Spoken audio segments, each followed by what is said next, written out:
Berdirinya Kerajaan Makassar. Kerajaan Makassar adalah kerajaan yang berdiri pada abad ke-16 di Sulawesi Selatan yang bercorak Islam. Berasal dari dua kerajaan yaitu Kerajaan Goa dan Talo. Bersatu karena Kerajaan Talo kalah dengan Kerajaan Goa yang dipimpin Daeng Manraba. Kesepakatan Roa Karaeng Sekreata. Pusat pemerintahan di Somba Opu sangat strategis karena berada di jalur lalu lintas pelayaran antara Malaka dan Maluku. Akibat kekalahan Makassar, VOC berhasil memaksa Makassar menandatangani Perjanjian Bungaya tahun 1667. Sejak saat itu, VOC melakukan perdagangan monopoli di Makassar. Lalu, apa isi perjanjian Bungaya itu? Isi Perjanjian Bungaya: 1. VOC memiliki hak monopoli dagang di Makassar. 2. VOC dapat mendirikan benteng pertahanan di Makassar. 3. Makassar harus melepaskan daerah kekuasaannya seperti Bone dan pulau-pulau di sekitar Makassar. 4. Arum Palaka diakui sebagai Raja Bone. Tokoh-tokoh Kerajaan Makassar: Sultan Alauddin dengan nama asli Karaeng Matawaya Tarumanegara Ri Agamana. Ia merupakan Raja Goa Talo yang pertama kali memeluk agama Islam yang memerintah dari tahun 1591 sampai 1638, dibantu oleh Daeng Manrabia, Raja Goa Talo, bergelar Sultan Abdullah. Sultan Hasanuddin adalah Raja Goa ke-16 dan pahlawan nasional Indonesia.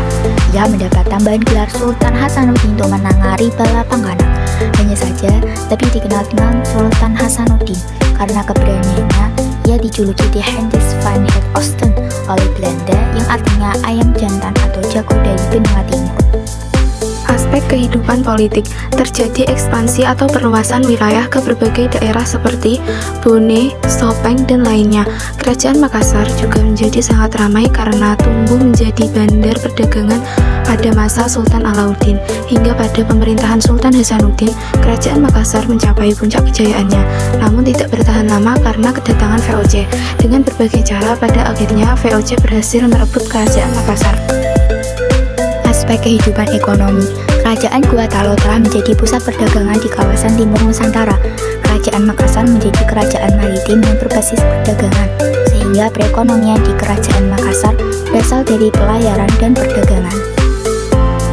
Aspek kehidupan sosial budaya: struktur sosial yang terdapat di Kerajaan Makassar meliputi golongan bangsawan disebut Karaeng, rakyat disebut Tumaradeka, hamba sahaya disebut Ato. Sebagian besar kebudayaan pada Kerajaan Makassar dipengaruhi oleh bidang maritim, di mana masyarakat menghasilkan benda-benda budaya yang berhubungan dengan aktivitas pelayaran. Di antaranya adalah pembuatan kapal, pinisi, serta lombo. Beberapa peninggalan sejarah Kerajaan Makassar antara lain Bala Lumpua, Benteng Somba Opu, Benteng Rotterdam, Kompleks Makam Raja Goa Talo, dan Masjid Tua Katangka.